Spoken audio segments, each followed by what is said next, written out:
We're going to begin with one of my personal favorites. It's called The Tale of Peter Rabbit, written by Beatrix Potter, originally published in 1902.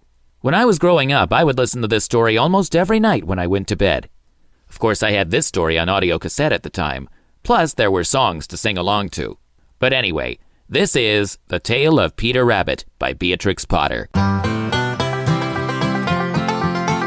Once upon a time, there were 4 little rabbits, and their names were Flopsy, Mopsy, Cottontail, and Peter. They lived with their mother in a sandbank underneath the root of a very big fir tree. "Now, my dears," said old Mrs. Rabbit one morning, "you may go into the fields or down the lane, but don't go into Mr. McGregor's garden. Your father had an accident there. He was put in a pie by Mrs. McGregor. Now run along and don't get into mischief. I am going out." Then old Mrs. Rabbit took a basket and her umbrella and went through the wood to the baker's. She bought a loaf of brown bread and 5 currant buns. Flopsy, Mopsy, and Cottontail, who were good little bunnies, went down the lane to gather blackberries. But Peter, who was very naughty, ran straight away to Mr. McGregor's garden and squeezed under the gate. First, he ate some lettuce and some French beans, and then he ate some radishes. And then, feeling rather sick, he went to look for some parsley.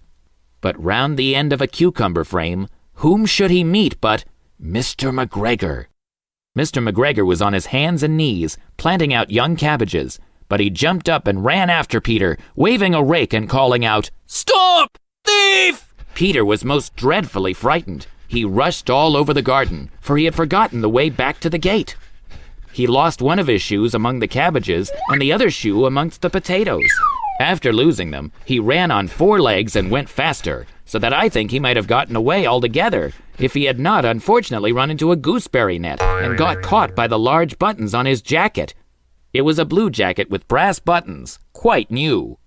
Peter gave himself up for lost and shed big tears, but his sobs were overheard by some friendly sparrows who flew to him in great excitement and implored him to exert himself. Mr. McGregor came up with a sieve, which he intended to pop upon the top of Peter, but Peter wriggled out just in time, leaving his jacket behind him, and rushed into the tool shed and jumped into a can. It would have been a beautiful thing to hide in if it had not had so much water in it. Mr. McGregor was quite sure that Peter was somewhere in the tool shed, perhaps hidden underneath a flower pot. He began to turn them over carefully, looking under each. Presently, Peter sneezed. Mr. McGregor was after him in no time, and tried to put his foot upon Peter, who jumped out of a window, upsetting 3 plants. The window was too small for Mr. McGregor, and he was tired of running after Peter. He went back to his work. Peter sat down to rest. He was out of breath and trembling with fright, and he had not the least idea which way to go. Also, he was very damp with sitting in that can. After a time, he began to wander about, going lippity-lippity, not very fast, and looking all around. He found a door in the wall, but it was locked, and there was no room for a fat little rabbit to squeeze underneath. An old mouse was running in and out over the stone doorstep, carrying peas and beans to her family in the wood. Peter asked her the way to the gate, but she had such a large pea in her mouth that she could not answer. She only shook her head at him. Peter began to cry. Then he tried to find his way straight across the garden, but he became more and more puzzled. Presently, he came to a pond where Mr. McGregor filled his water cans. A white cat was staring at some goldfish. She sat very, very still, but now and then the tip of her tail twitched as if it were alive. Peter thought it best to go away without speaking to her. He had heard about cats from his cousin, little Benjamin Bunny. He went back towards the tool shed, but suddenly, quite close to him, he heard the noise of a hoe. Scritch, scratch, scratch, scritch.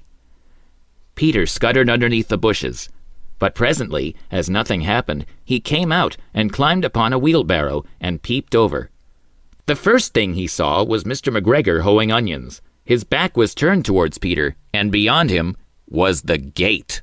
Peter got down very quietly off the wheelbarrow and started running as fast as he could go along a straight walk behind some black currant bushes. Mr. McGregor caught sight of him at the corner, but Peter did not care. He slipped underneath the gate and was safe at last in the wood outside the garden. Mr. McGregor hung up the little jacket and the shoes for a scarecrow to frighten the blackbirds. Peter never stopped running or looked behind him till he got home to the big fir tree. He was so tired that he flopped down upon the nice soft sand on the floor of the rabbit hole and shut his eyes. His mother was busy cooking. She wondered what he had done with his clothes. It was the second little jacket and pair of shoes that Peter had lost in a fortnight. I'm sorry to say that Peter was not feeling very well during the evening. His mother put him to bed and made some chamomile tea, and she gave a dose of it to Peter.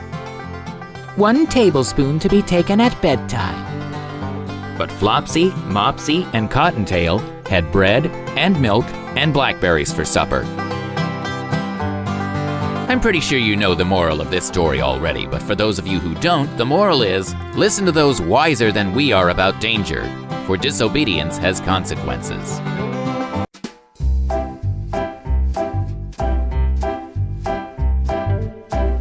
If you enjoy stories like this one, please click the like button and follow Tristan Storytime on social media.